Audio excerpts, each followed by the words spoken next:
Hello everyone. तो इस video में हम लोग लेंज लॉ को देखने वाले हैं, जो कि एक मोस्ट इंपॉर्टेंट लॉ है।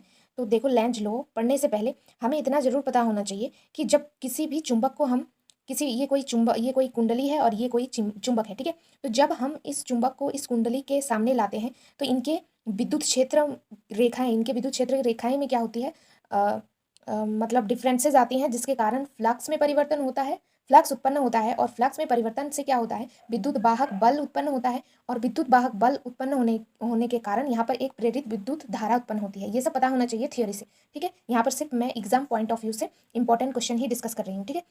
तो यहाँ पे देखो, तो ये सब कुछ पता होना चाहिए, ठीक है। तो सबसे पहले हम लोग लैंग्वेज को पढ़ लेते हैं, ठीक है।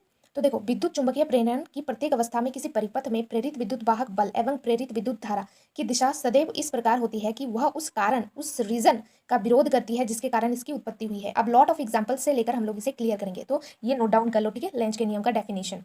अब देखो यहाँ पर हम लोग कैसे समझेंगे। फॉर एग्जाम्पल, हमेशा याद रखना, देखो कोई ये कुंडली है, ठीक है, और ये कोई चुंबक है जिसमें एस ध्रुव होता है और एक एन ध्रुव होता है, दक्षिणी ध्रुव और उत्तरी ध्रुव, ठीक है। तो क्या होता है, जब इस चुंबक को इस कुंडली के सामने लाते हैं तो क्या होता है, देखो यहाँ पर ये धारा, जो यहाँ पर ये धारा इस साइड से बहेगी, तो यहाँ पर नॉर्थ साइड होगा और यहाँ पर एस साइड होगा। अगर देखो, जैसे अंगूठे जिस साइड अंगूठा होता है उस साइड नॉर्थ होता है, ठीक है, और उसके बाद वाला जो रिमेनिंग बचा होता है वो साउथ होता है। ये हमें आना चाहिए धारा की दिशा, मतलब किस साइड नॉर्थ होगा, किस साइड साउथ होगा। अगर नहीं पता है तो कमेंट में बताना, वो मैं अलग से वीडियो बना दूंगी। तो यहाँ पर मेन पर्पस क्या है कि जब इस चुंबक को इस कुंडली के सामने लाते हैं तो देखो, ये एन ध्रुव है और ये एन ध्रुव है, ठीक है। तो ये एक दूसरे को क्या करते हैं, दुनिया जानती है, प्रतिकर्षण करेगी, ठीक है। एन ध्रुव और एन ध्रुव क्या करती है, प्रतिकर्षण करती है। तो ये भी इस साइड को जाएगी, ये भी इस साइड जाएगी, ठीक है। कभी ये नहीं हो सकता कि जैसे कि यहाँ पर दूसरा मैंने यहाँ पर एक चुंबक बनाया है, अगर इसे इस साइड, मतलब इसे कुंडली के सामने ले जाओगे तो इस साइड धारा में से ये एन साइड हो जाएगा और ये एस साइड हो जाएगा। ये धारा की दिशा हमें आनी चाहिए, मैं पहले ही बता रही हूँ। अगर नहीं पता है तो कॉमेंट में बताना, मैं समझ रही हूँ कि ये तुम लोगों ने पढ़ा है। तो जब इस चुंबक को इस साइड लाओगे तो ये कभी नहीं हो सकता कि यहाँ पर एस ध्रुव और एन ध्रुव हो, तब तो ये एक दूसरे को अट्रैक्ट करेगा। लेकिन डेफिनेशन में हम लोगों ने यहाँ पर क्या पढ़ा कि वह, यहाँ पे देखो ध्यान से, वह उस कारण का विरोध करती है जिसके कारण इसकी उत्पत्ति हुई है, ठीक है। तो ये इन दोनों में से ये हमारा रॉन्ग है, ठीक है, ये नहीं हो सकता, ये राइट है ना। देखो यहाँ पर हमें लॉट ऑफ एग्जाम्पल लेकर हम समझेंगे। यहाँ पे देखो, ओके, ये एक चुंबक है, इसको इस कुंडली के सामने लाएंगे, ठीक है। तो धारा अगर इस साइड को बहेगी तो हाथ को ऐसे घुमाओ, तो ये जो है इस साइड को अंगूठे आ जाएगा। धारा इस साइड से बह रही है तो अंगूठे क्या होगा, इस साइड को होगा। और जिस साइड अंगूठे होता है उस साइड नॉर्थ होता है और रिमेनिंग साउथ होता है, ठीक है। तो यहाँ पर देखो, यहाँ पे भी एन है, यहाँ पे भी एन है, तो ये एक दूसरे को क्या करेगी, प्रतिकर्षित करेगी, ठीक है।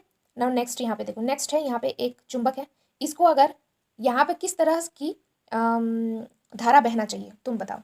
थोड़ा वीडियो को पॉज करो और खुद से ये ड्रॉ करो और खुद से सब कुछ बनाओ, उसके बाद इस वीडियो को कंटिन्यू करो, ठीक है। तो देखो, वो हमेशा माइंड में रखना, लेंज का नियम क्या बताता है, प्रेरित विद्युत धारा की दिशा बताता है, ठीक है। याद रखना कि लेंज का नियम क्या बताता है, प्रेरित विद्युत धारा की दिशा बताता है, ठीक है।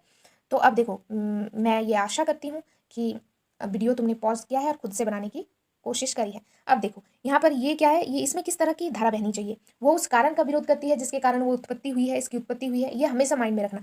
तो अगर इस साइड नॉर्थ होगा तो यहाँ पर तो साउथ हो नहीं सकता, ठीक है। तो यहाँ पे नॉर्थ होना पड़ेगा। तो अगर नॉर्थ होना यहाँ पर पड़ेगा तो देखो, यहाँ पे किस तरह की धारा बहेगी, इस तरह की धारा बहेगी, ठीक है। तभी अंगूठा हमारा आएगा और तभी ये नॉर्थ बनेगा, ठीक है। तो हमारे पास ये धारा की दिशा निकल गई, किस तरह से धारा बहेगी, इस तरह से, तभी ये नॉर्थ होगा और ये साउथ होगा। तो अभी मेरे पास और दो यहाँ पे क्वेश्चन है, इन सारे क्वेश्चंस को खुद से ट्राई करो और कमेंट में बताओ हुआ कि नहीं। और धारा की दिशा आती है ऐसे, किस तरह से, मतलब अंगूठे हाथ से कैसे घुमाया जाता है, और अंगूठे जिस तरफ होता है उस साइड नॉर्थ होता है और बाकी उस साइड साउथ होता है, अगर ये पता है या नहीं, ठीक है। तो if you like then please like, share and subscribe to our channel. Thank you for watching this video.